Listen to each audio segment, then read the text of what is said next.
In this video, I will show you how to fix Google Chrome not opening Windows 11. First things first, locate the Google Chrome shortcut on your desktop.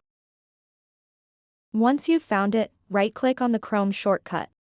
A menu will appear with several options.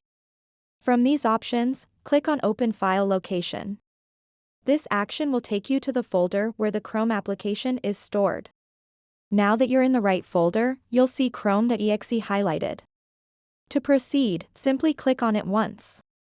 Next, it's time to rename this file.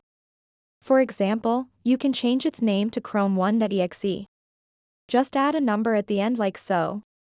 After renaming, click an empty space within the folder to save your changes. If prompted for permission, click Continue.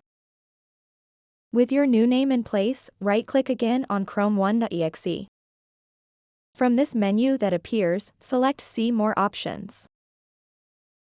Now hover over to Send To and then click on Desktop Create Shortcut.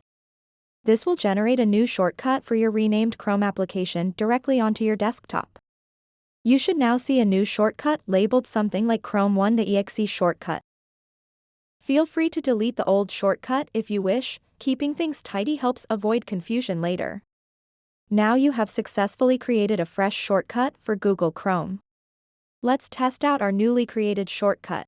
Double-click it and see if Google Chrome opens without any issues. And there you have it, a quick and effective way to fix Google Chrome not opening in Windows 11 by creating a new shortcut. So that wraps up this tutorial. If you have any questions about this whole process, please let me know in the comments section below. And if this video helped you out, please give it a big thumbs up and subscribe to this channel for more tutorial videos like this one.